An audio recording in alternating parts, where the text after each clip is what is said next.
আসসালামু আলাইকুম, আপনারা দেখছেন সালমাস কিচেন। আজকে আমি আপনাদের করে দেখাবো মাছের ডিম ভাজির রেসিপিটা খুবই সহজভাবে। চলুন রেসিপিটা শুরু করা যাক।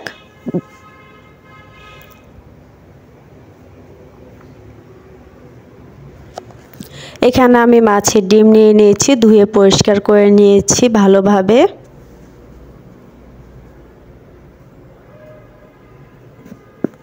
এখানে আমি আলুকে পিস পিস করে পাতলা পাতলা করে কেটে নিয়েছি, দেখুন ধুয়ে পরিষ্কার করে নিয়েছি। এখানে একটা কড়াই নিয়ে নিয়েছি, কড়াইয়ের মধ্যে প্রথমে দিয়ে দিচ্ছি সয়াবিন তেল।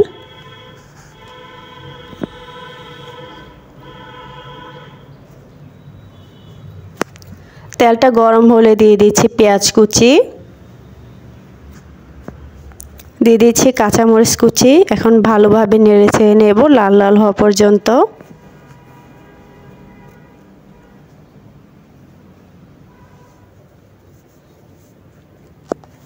আমার ভিডিওটা ভালো লাগলে একটা লাইক দিয়ে দেবেন।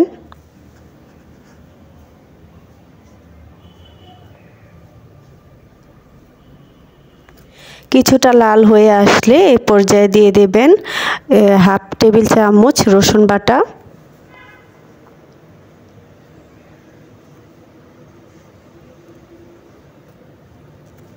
আর দিয়েছি দুটো তেজপাতা। এখন রসুনটা কাঁচা গন্ধ যাওয়া পর্যন্ত নেড়ে ছেড়ে নিচ্ছি আর পেঁয়াজটাকে লাল লাল করে নিচ্ছি।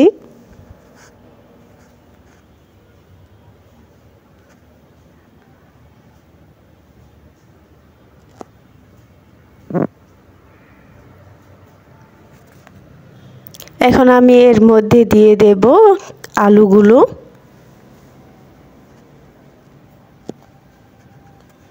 আলুগুলো আমি দিয়ে দিচ্ছি।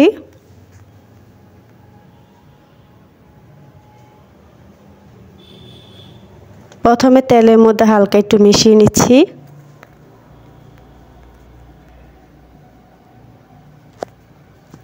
দিচ্ছি 1 টেবিল চামচ হলুদের গুঁড়ো,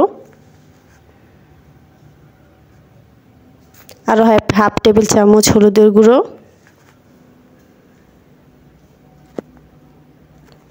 1 টেবিল চামচ মরিচের গুঁড়ো, আরও 1 টেবিল চামচ দিয়ে দিচ্ছি। আপনারা কতটুকু ঝাল খাবেন ওই অনুযায়ী দিয়ে দেবেন। দিয়েছি স্বাদ মতো লবণ।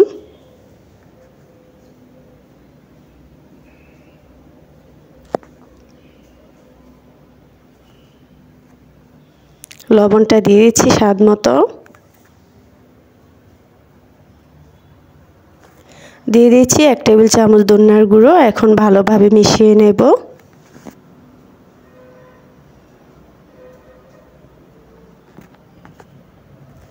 কিছুক্ষণ পর পর অনবরত নাড়তে হবে ভাজিগুলো।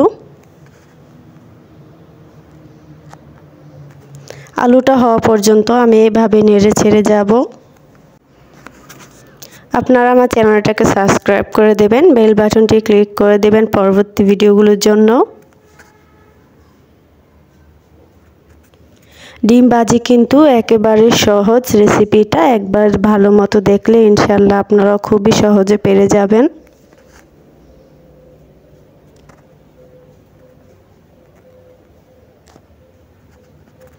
এখন কিছুক্ষণের জন্য ঢেকে রাখবো 5 মিনিটের জন্য। 5 মিনিট পরে ফিরে এসেছি। এখন আবার ভালো মতো নেড়ে চেড়ে নেব।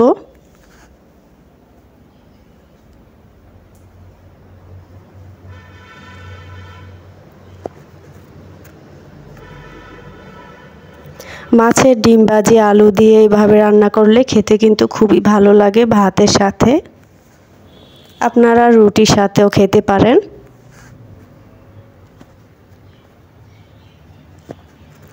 আলুটা কিছুটা হয়ে আসলে দিয়ে দেব এর মধ্যে আমি ডিমটা, মাছের ডিম।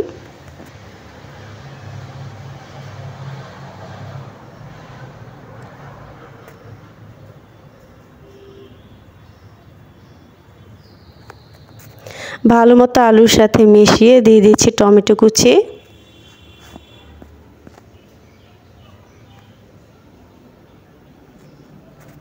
এখন ডিমটা ভাজি যতক্ষণ না হয় ততক্ষণ আমি নেড়ে ছেড়ে নেব।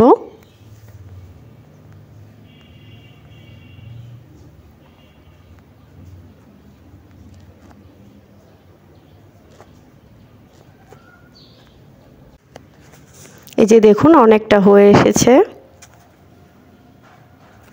ডিম ভাজি দিয়ে খেতে কিন্তু ভাত খুবই অসাধারণ লাগে, দেখতেও কিন্তু খুবই ভালো লাগে। দেখুন কালারটাও কি সুন্দর দেখাচ্ছে।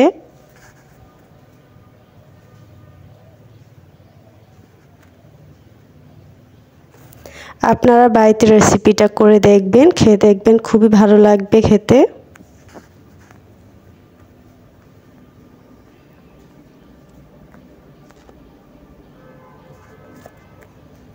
আমার ভাজিটা হয়ে গেছে। এখন আমি ধনেপাতা কুচি দিয়ে দিচ্ছি, দিয়ে কিছুক্ষণ নেড়ে ছেড়ে তারপর আমি এটাকে নামিয়ে নেব।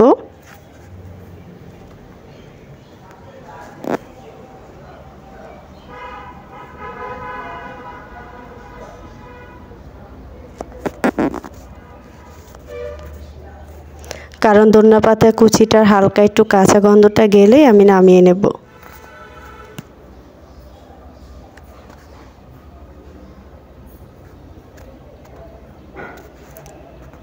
দেখুন কি সুন্দর হয়ে গেছে। এভাবে কমে গেলে বুঝবেন হয়ে গেছে। কি সুন্দর টেনেও গেছে। আমি এটা শুকনা শুকনা করে ভাজি করেছি।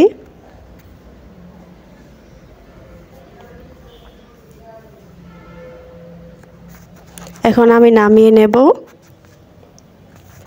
এভাবে আপনারা গরম গরম পরিবেশন করে দেবেন, দেখবেন খেতে কিন্তু খুবই ভালো লাগবে, দেখতেও কিন্তু খুবই ভালো দেখাচ্ছে। দেখুন